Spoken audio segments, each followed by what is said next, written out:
I would like to first introduce Maya Takagi, the Deputy Strategic Program Leader for Rural Poverty Reduction for the Food and Agriculture Organization of the UN, based in Rome. Good morning to all.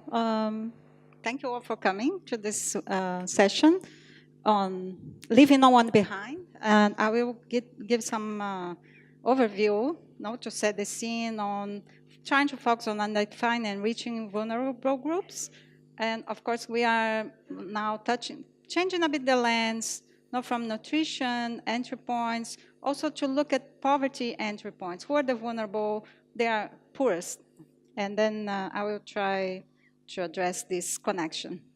So some of the key messages of my presentations, of course, are related to the fact that poverty and malnutrition are intrinsically linked. The poor tend to be the last ones to be included, even in universal policies. So I'll address some of the challenges for that. The third key message, unless we take specific action, the poorest and most vulnerable will continue to be left behind. And agriculture and food systems have a key role for acceleration of poverty reduction, but needs to be pro-poor.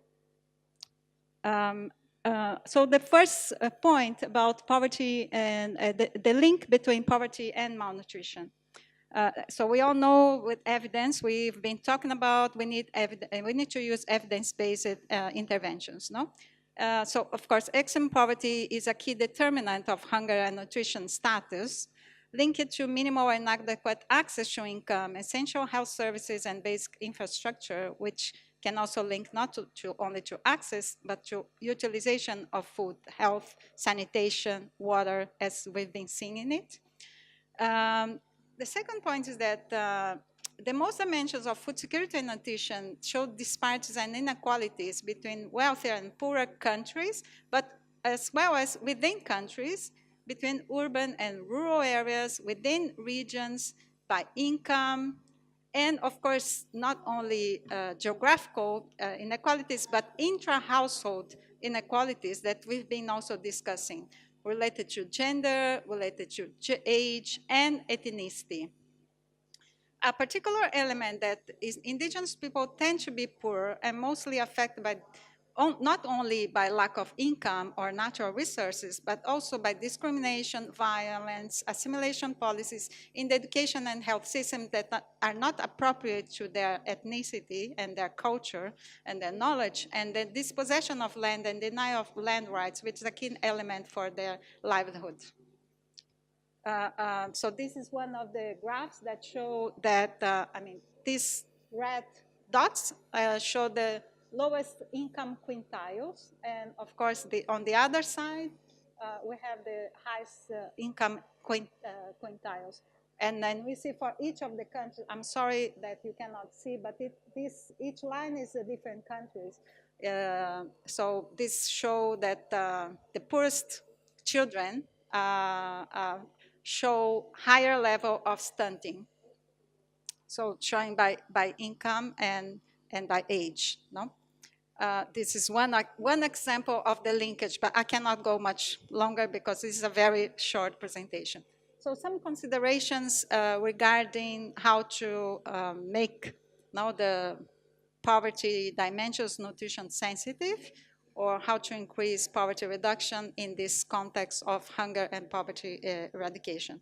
The key message that I mentioned, the wealthier households usually capture public services. Now, universal service systems are inherent pro-rich, unless specifically pro-poor or universal pro-poor strategies are set, and that those should be also focusing on the poor. But we also know that there are trade-offs, and we also talked a lot about trade-offs. Of course, focusing on the poor and reaching the most vulnerable is expensive, and it's harder.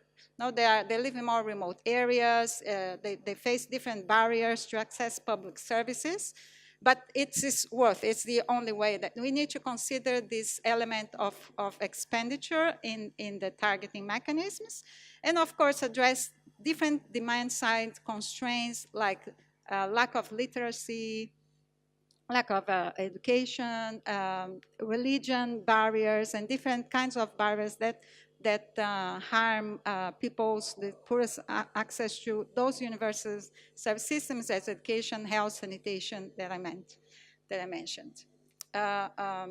Of course, one element is targeting and reaching the poorest.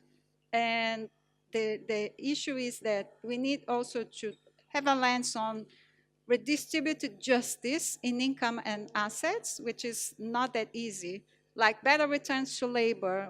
We're talking about salaries, no? Minimum wage, benefits, social insurance to the poorest. We are also talking about redistribution of land, better ownership of livestock, those kind of redistribute lands.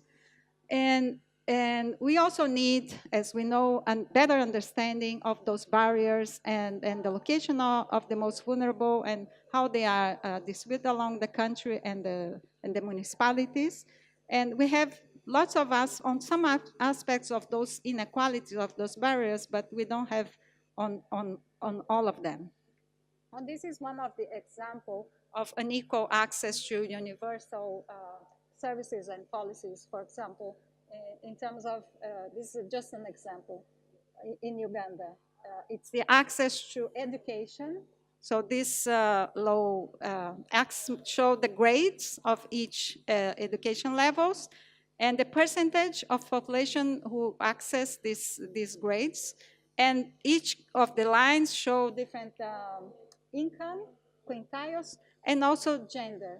So you can see that this last, the last line shows female poorest children.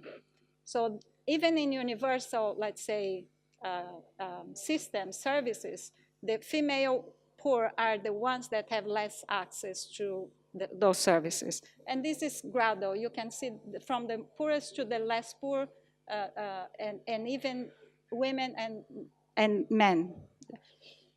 Another element, no, that can promote more redistributive result is taxation and public expenditure.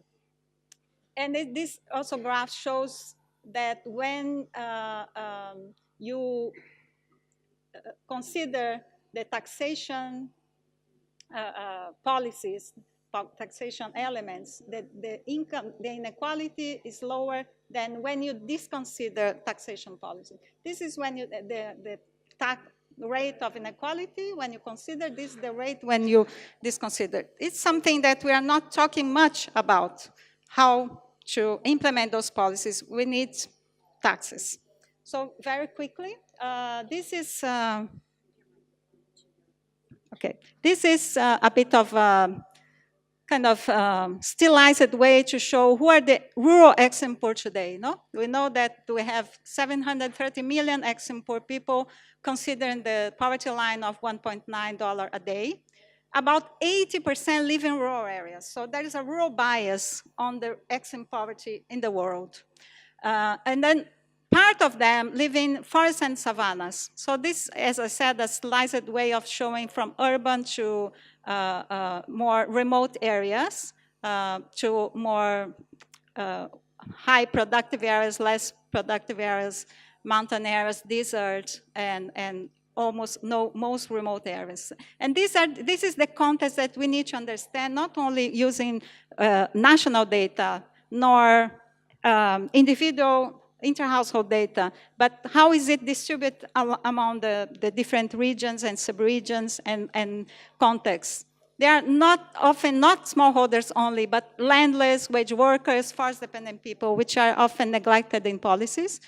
And I will try to be quicker. Most of them live in sub-Saharan Africa and in fragile contexts. Fragile and conflict context, as was showed also today. So what we have learned in reducing rural extreme poverty? No? Of course, first, it requires broad-based interventions. We talked a lot about it. Needs a country priority, political leadership, not only that. Stimulating proper economic growth with income generation opportunities, the role of distribution that I mentioned, and minimum set of investments, mainly in rural areas, which are the areas left behind, in infrastructure, basic service, education, and health. But mostly, we need broad-based policies, but we need to reach the poor. And this requires dedicated effort and comprehensive approach. And we talk a lot about the need for social assistance to guarantee the right food through cash transfer or other instruments. The need for what we call double inclusion, social protection and economic, productive inclusion schemes, articulate agriculture policies with poverty education, fostering environmentally sustainable livelihoods, and of course, enhance preparedness, building resilience as restore the livelihoods of people who have been affected by climate-related shocks. Which means we need all this with the nutrition-sensitive angle, addressing all forms of malnutrition, undernutrition, and overnutrition. And we need a climate-sensitive approach, all of this at the same time, which is the most difficult part. My last slide. So unless we take specific action, poor and most vulnerable will continue to be left behind. Three key points for discussion. Transformation of food systems needs to be built in an inclusive way. That's how target and intersectional coordination is key. It was also already mentioned. Innovation has been informed as an important accelerator, but there are important trade-offs. So how can we make this benefit the poor and more vulnerable and doesn't harm their livelihoods? And local collective action as an important means of empowering the poorest, which means an endogenous transformation policies, and their voice in political economy and policy processes are often being neglected. So I just want to mention that some of the elements that I mentioned are in this publication, Ending Extreme Poverty in Rural Areas, that I can share with you after. Thank you very much.